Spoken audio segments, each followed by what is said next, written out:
selamat datang di channel Aisyah Tatkiatalo. Jadi hari ini Aisyah seneng banget nih. Aisyah pingin ke tempat jalan-jalan sejarah nih, sejarah-sejarah yang keren di Karawang.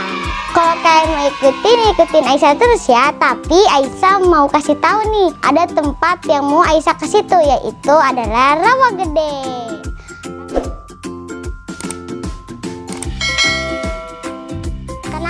Coba Aisyah pilih ke tempat sejarah Rawagede karena sejarah-sejarahnya itu keren banget. Jadi mereka ditembak mati hanya membela satu tentara aja, yaitu Kapten Lukas. Ini gambarnya. Nah, jadi gitu. Sehari Belanda bisa nembak 431 orang loh teman-teman. Sebelum kita berangkat kemana-mana, hendak pakai facialnya atau maskernya. Terus kalian juga jangan lupa bawa hand sanitizer. Oke, sekarang Aisyah mau berangkat dulu ya. Nah, akhirnya udah nyampe nih di Rawagede. Mau tahu isinya apa aja? Ikutin makanya.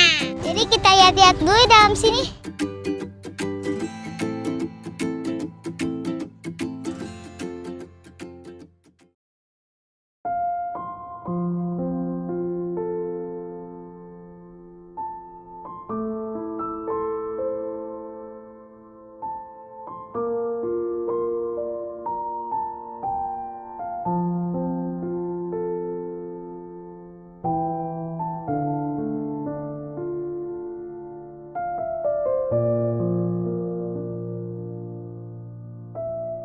Nah, jadi Aisyah udah nyampe nih di tempat pemakaman peristiwa di Rawagede. Jadi di sini itu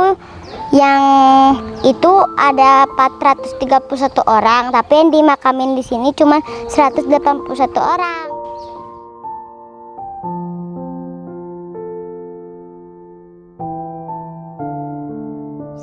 Nah, Aisyah mau ke Pak Sukarman nih, Pak Sukarman yang tahu semuanya di sini. Ayo ikutin Aisyah. Nah, ini dia Pak Sukarman teman-teman. Nah, terima kasih ya Pak udah datang ke sini. Tadi Aisyah boleh nanya-nanya nggak nih? Boleh. Tentang ini. Nah, kenapa sih tentara Belanda mau nyerang ke Rawagede? Nah, ke Rawagede ini tentara Belanda gara-gara seseorang yang namanya Kapten Lukas Kustario kemudian Kopi Karong Bekasi mampir di Rawagede. Itu yang dikejar-kejar kemana-mana, itu yang dikejar-kejar. Kedua-dua di sini merupakan markas gabungan para pejuang mempertahankan kemerdekaan. Jadi itulah sasaran di Rawagede. Oke? Iya. Pertanyaan lagi ya Pak. Iya, oke. Berapa sih orang yang terbunuh di sini Pak? Di sini terbunuh terbantai dari pagi sampai sore tanggal 9 Desember 47 jumlahnya 431 orang. Semua laki-laki yang usia 15 tahun ke atas. Jadi rumah pagi-pagi digedorin, dikeluarkan, ditanya di mana Pak Lukas, walaupun tahu bilang tidak tahu. Di mana markas pejuang di sini, walaupun tahu bilang tidak tahu. Sekali ngumpulin 30 orang dibantai, berebet 30 orang ditembaknya sampai 40 orang. Dari pagi sampai sore 431 orang. Semua laki-laki. Semua laki-laki ya? Iya, laki-laki, nggak ada perempuan. Kok 15 tahun ke atas. anak-anak ditembak nggak? 12 tahun 10 orang enggak, walaupun meliatin juga. Iya. Oke, lanjut. Terus kapan Tugu Rawagede ini dibangun sih? Monumen ini dibangun oleh Bapak mendesain 9 Desember 95. Jadi tahun 1995. Artinya udah lama ya? Iya. Terus Oke. Iya. Terus bagaimana proses pemindahan makam ini? Nah, pemindahan makam ini, dulu makam ini di rumah masing-masing. Waktu peristiwa 47, satu rumah ada yang 3, ada yang 2. Tuh di situ ada nama Bitol tuh. Sebelah sana Oco, itu suami ibunya Bapak. Baru 6 bulan nikah. Suami ibunya? Iya, baru 6 bulan. Suami pertama. Dia ngubur di pinggir rumah pakai bedog, menggalinya pakai golok. Cuman 30 cm. Dibungkus kain kapannya pakai kapannya kain kulambu. Ditutupinnya jendela 30 cm diurugin, nggak ada yang nyembayangin. Tuh di situ ada nama Koto, itu uak bapak, ya. Istrinya menggali kuburan juga. Nah ini pemakaman ini pemindahan tahun 1951 10 November. Dibuatkan Taman Pahlawan. Jadi penggalian tulang ini Pesiminan. Jadi digali, "Ma, ini siapa?" "Oh, suami emak namanya Gito." "Ini siapa, Mak?" "Suami emak namanya siapa?" "Kutang," katanya. "Ma, ini siapa?" "Suami emak namanya itu ada Silet, ada Deblo, ada Cengek." Ini bukan padu nama asli. Kalau kakek Sewan itu adiknya Telan ya? Iya, Kakek Telan ya? betul. Ada Sewan di sebelah sana. Pak Telan baru meninggal 2018. Dia juga yang dibantai ngumpet sampai ditutupin oleh adik-adiknya selamat. Ya, bapak saya yang kedua suami tadi, ibu saya meninggal 47.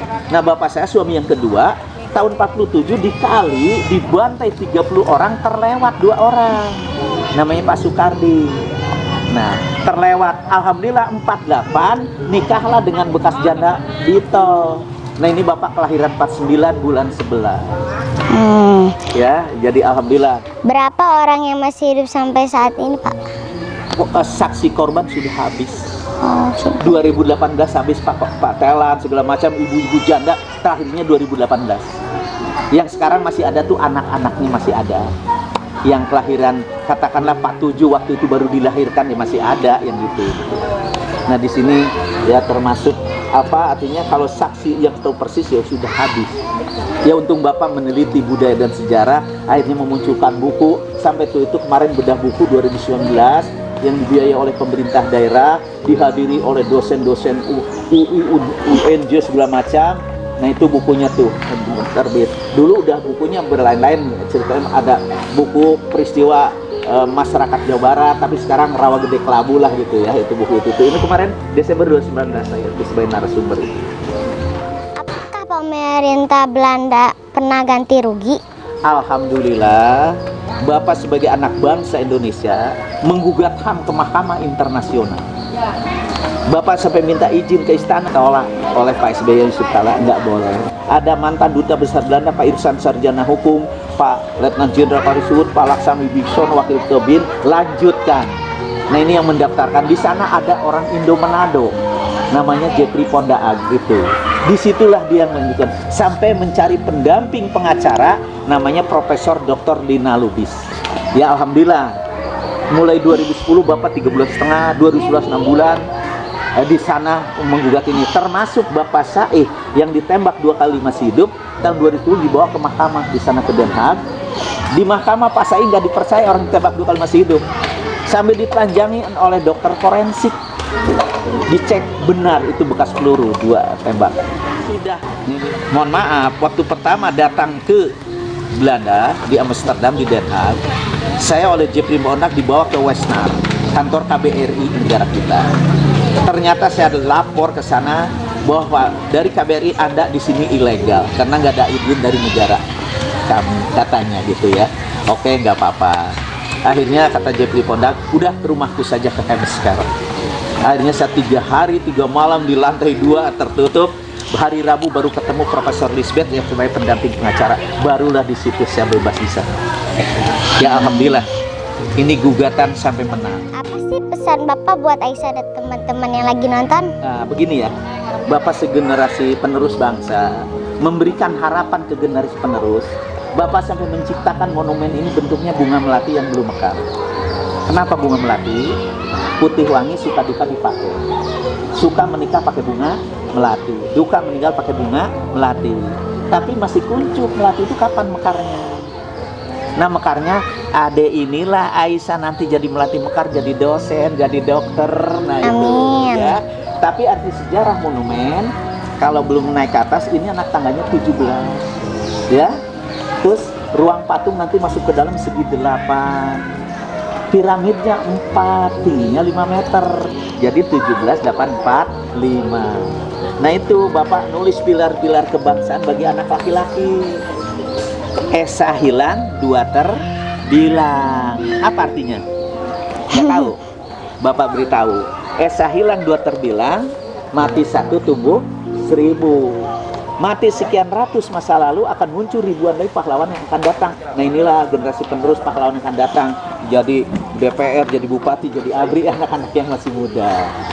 Itulah, semoga saja adik-adik jadi pahlawan-pahlawan yang akan datang, jadi melatih untuk demi bangsa Indonesia.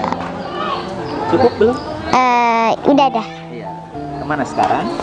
Boleh anterin Aisyah ke atas lihat-lihat. Boleh, ruang patung dalam dulu ya. Iya, iya. Neng, itu desain ini Karawang masa lalu. Di pantai itu rumah begini, tihangnya bambu atau gombong, atapnya eri. Di pantai-pantai sampai sekarang juga masih ada. Nah ini udah di pertengahan kota, udah pakai genteng, udah pakai ram kawat segala macam. Tapi Belanda dulu masih membuat bangunan-bangunan mewah seperti ini, menjajah bangsa Indonesia. Ini pabrik-pabrik beras Belanda. Makanya bikin jalan kereta api Karawang Rengas Deng, Pulau Karawang Lemah Abang Wadas Cikampek Cilamaya. Nah ini sekarang yang bekas pabrik beras Belanda di Karawang yang jadi Ramayana. Itu bekas pabrik beras Belanda. Terus sebelah timurnya, sebelah Bakeri, itu ada istilah Samsat dulu. Itu Karipur itu sebelah timur. Nah itu bekas pabrik beras Belanda. Terus di Lamaran yang ada Tugu Tani itu bekas pabrik beras Belanda. Nah inilah kemewahan Belanda menjajah bangsa kita. Ya saya menggambarkan inilah Karawang masa lalu. Itulah ini yang membuat relief ini mahasiswa dan dosen Fakultas Seni Rupa Yogyakarta. Ayo kita masuk ke ruangan dalam. Patung-patung terbagus di Indonesia menurut orang luar negeri. Ini tentang apa ya, Kek? Nah ini figur Figura ya? Belanda yang menjajah bangsa Indonesia terutama di Rawagede. 300 militer Belanda berpakaian begini, pakai loreng, pakai sepatu asli. Tuh lihat, ini padahal patungnya patung fiber tapi seperti yang asli. Tuh itu ibu-ibu yang anaknya meninggal, yang usia minimal 15 tahun, suaminya meninggal. Itu dalam satu hari yang korbannya 431 orang. Nah inilah difigurkan maksudnya ya. Nah itu anak perempuan nangis itu palingnya juga. Jadi perempuan gak ada yang dibantai satupun, semua laki-laki. Nah ini pohon itu aja, pohonnya pakai fiberglass tapi seperti pohon asli gitu ya. Nah ini adalah sama, ini mahasiswa dosen Fakultas Seni Rupa yang memainkan. Nah ini difigurkan yang menyerang ini. Ya mohon maaf, Bapak 2011 di negara Belanda di Den Haag setelah gugatan menang dipertemukan dengan orang yang ditembak di sini masih hidup. Yang dipatungkan di sini ada yang masih hidup, Pak. Di sana, Dek, usianya udah 90. Kenapa Anda sampai kejam membantai di Rawagede? Mohon maaf, Pak. Aku adalah mahasiswa wajib militer. Ini agresi kedua. Sampai di sana ada pembantaian di Rawagede. Aku datang di sana, malah seniorku yang di depanku ada 3 orang suruh nembak, dapat mengumpulkan 30 langsung nembak, gak mau nembak, ditembak oleh komandan.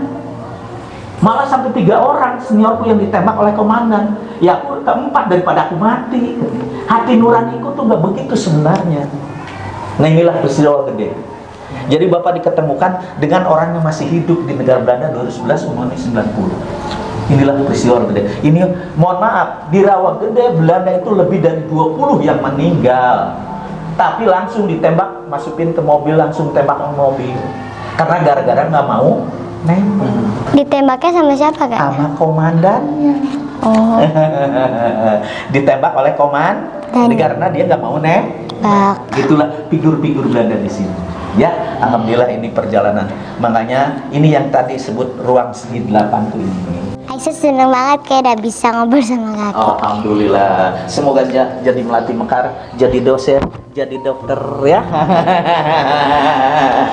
Terima kasih ya. Oke, terima kasih ya. Oke, mangga. Alhamdulillah tadi Aisyah udah keliling-keliling Rawagede ini.